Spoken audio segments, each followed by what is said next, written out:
ये है हिमालय, धरती का मुकुट।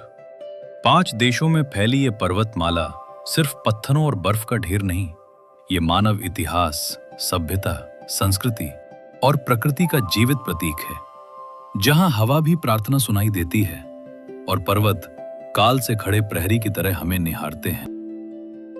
हिमालय नाम ही अपने भीतर अभय और शक्ति का एहसास जगाता है।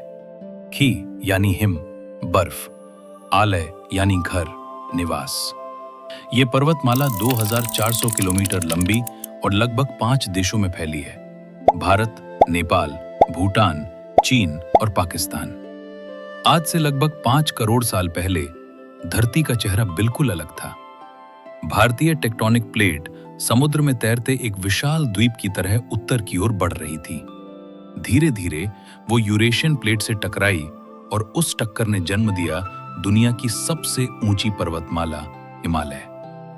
ये पर्वतमाला आज भी बढ़ रही है, हाँ, हर साल लगभग 5 मिलीमीटर। हिमालय 3 मुख्य भागों में बटा है। 1. शिवालिक, आउटर हिमालय, सबसे निचली श्रृंखला, घने जंगल और घाटियां। 2. हिमाचल, लेसर हिमालय, यहां मिलती हैं मनाली, शिमला, मसूरी जैसी खूबसूरत पहाड़ियां। 3. हिमाद्री, ग्रेटर हिमालय, बर्फ से ढकी विशाल चोटियां, समुद्र तल से 6 से 8,000 मीटर ऊंची। हिमालय में दुनिया की 14 सबसे ऊंची चोटियों में से 10 मौजूद हैं। सबसे ऊंची चोटी माउंट एवरेस्ट, 8,848 मीटर। भारत की सबसे ऊंची चोटी कंचनजंगा, 8,586 मीटर। इन पर्वतों को छूना सिर्फ एक चढ़ाई नहीं, बल्कि एक जीवन बदल देने वाला अनुभव है। हिमालय सिर्फ पर्वत नहीं, जीवन का स्रोत है। यहां से पैदा होती हैं एशिया की सबसे महान नदियां: गंगा, यमुना, ब्रह्मपुत्र, सिंधु।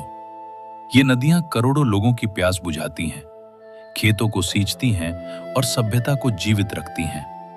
हिमालय दुनिया के सबसे बड़े जैव विविधता क्षेत्रों में से एक है। यहाँ रहते हैं हिम तेंदुआ, कस्तूरी मृग, तिब्बती भेड़, लाल पांडा, बर्फीले भालू।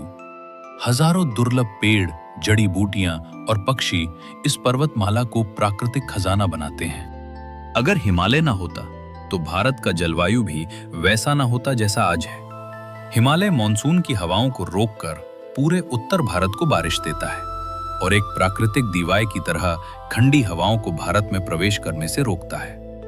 हिमालय सिर्फ भूगोल नहीं, ये आस्था है। यहां बसे हैं केदारनाथ, बद्रीनाथ, कैलाश, मानसरोवर, अमरनाथ, हेमकुंड साहिब। सदियों से ऋषि, तपस्वी और योगियों ने हिमालय को आध्यात्मिक साधना का केंद्र माना है। यहाँ रहने वाले लोग पर्वतों की तरह ही मजबूत और सरल होते हैं। इनका जीवन कठिन है, लेकिन संस्कृति समृद्ध। उनकी परंपराएं, त्योहार, नृत्य और पहनावा हिमालय को मानवीय रंगों से भर देते हैं। आज हिमालय खतरे में है। तेजी से पिघलते ग्लेशियर, भूस्खलन, जलवायु परिवर्तन और अनियंत्रित पर्यटन इस पर्वतमाला के भविष्य को संकट में डाल रहे हैं। अगर हमने सावधानी नहीं बरती तो आने वाली पीढ़ियां इस सौंदर्य को खो सकती हैं। हिमालय हमें सिखाता है, ऊंचा उठने के लिए भीतर की शांति जरूरी है। वो विशाल है लेकिन विनम्र भी, कठोर है लेकिन करुणामय भी। ये पर्वतमाला सिर्फ भारत की नहीं, पूरी मानवता की धरोहर है। इसे बचाना हमारी जिम्मेदारी है। हिमालय, तुम यूं ही अडिग रहो और हमें प्रेरित करते रहो।